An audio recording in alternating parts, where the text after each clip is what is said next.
Howrah station থেকে আরো সহজে কিভাবে যাবে খড়গপুর রোডে, তো চলো সেই রাস্তায় আজ তোমাদের দেখাই বং ক্যাবের সাথে। ট্রেনের মুখে টিকিট চেকিং করে একটু এগোলেই দেখতে পাবে দুটো রাস্তা ভাগ হয়ে যাচ্ছে। তো ডান দিকের রাস্তা ধরে কিন্তু সোজা বেলুর মঠের দিকে চলে যেতে পারবে। কোনা এক্সপ্রেস যাওয়ার জন্য এখান থেকে আমাদেরকে বাঁ দিকে নিতে হবে। বাঁ দিকের রাস্তা ধরে একটু এগোলেই দেখতে পাবে বাঁ দিকে আবার একটা রাস্তা নেমে যাচ্ছে। তো ওটা দিয়ে কিন্তু হাওড়া স্টেশনের 20-21 নম্বর প্ল্যাটফর্মের যে গাড়ি, সেই গাড়িগুলো কিন্তু আসবে। ওখান থেকে আরো 50 মিটার এগোলেই দেখতে পাবে সামনে বড় একটা বিল্ডিং, আর তার ঠিক আগে দিয়ে বাঁ দিকে একটা রাস্তা চলে যাচ্ছে। তো কোনা এক্সপ্রেস যাওয়ার জন্য আমার দিকে ওই রাস্তাটাই ধরতে হবে। আর সোজা রাস্তাটা হাওড়ার ময়দান পয়েন্টের দিকে চলে যাচ্ছে। তো বাঁ দিকের রাস্তা ধরে ব্রিজ থেকে নামার মুখেই দেখতে পাবো আবার একটা 3 মাথার মোড়। এখান থেকে ডান দিকে গাড়িগুলো হাওড়া ময়দান মেট্রোর দিকে চলে যাচ্ছে। আর সামনে যে দেখতে পাচ্ছ একটা নীল রঙের বিল্ডিং, ওটা কিন্তু হাওড়া কোর্ট। আর এখান থেকে বাঁ দিকে নিয়ে আরো 100 মিটার এগোলেই কিন্তু সামনে দেখতে হবে একটা সিগন্যাল আর 3 মাথার একটা মোড়। এখান থেকে কিন্তু আমাদেরকে সোজা যেতে হবে, কিন্তু সোজা তো কোনো রাস্তা নেই, তাই ডান দিকে একটু বেঁকেই দেখতে পাবো বাঁ দিকে একটা রাস্তা সোজা চলে যাচ্ছে। তো ওই রাস্তা ধরেই আমার দিকে নিয়ে নিতে হবে। আর সিগন্যাল থেকে একদম বাঁ দিকের রাস্তাটা চলে যাচ্ছে হাওড়া স্টেশনের দিকে বা হাওড়া মিউজিয়ামের দিকে। যে রাস্তা ধরে 500 মিটার এগোলেই দেখতে পাবে একটা বড় সার্কেল। এখান থেকে কিন্তু আমাদেরকে সোজা নিতে হবে, আর বাঁ দিকের রাস্তা ধরে কিন্তু পৌঁছে যাবে গঙ্গার ঘাটের দিকে। সোজা আবারও 1 কিলোমিটার এগোলেই দেখতে হবে একটা সিগন্যাল। তো এই সিগন্যাল থেকে কিন্তু আমাদেরকে ডান দিকে নিতে হবে। ডান দিকের রাস্তা ধরে 500 মিটার এগোলেই দেখতে পেয়ে যাবে একটা সিগন্যাল। আর এই জায়গাটা কিন্তু খুব ভালো করে একটু খেয়াল করতে হবে।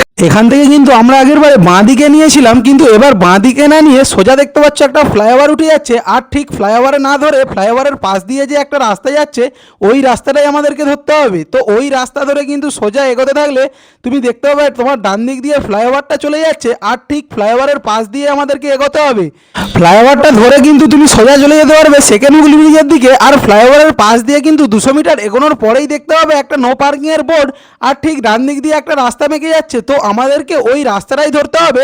ডান দিকের ওই রাস্তা ধরে ব্রিজের নিচে দিয়ে আবার কিন্তু বাঁ দিকে নিয়ে সোজা কিছুটা এগোতে থাকলেই কিন্তু তুমি পৌঁছে যাবে হাওড়ার যে মন্দিরতলা, সেই মন্দিরতলার সিগন্যালে। তো এই সিগন্যাল থেকে কিন্তু আমাদেরকে ইউটার্ন নিয়ে নিতে হবে।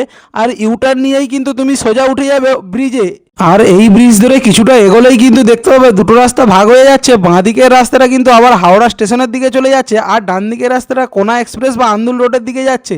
তো আমরা ডান দিকের রাস্তা ধরে আবারও কিছুটা এগোলে দেখতে পাবো দুটো রাস্তা ভাগ হয়ে যাচ্ছে।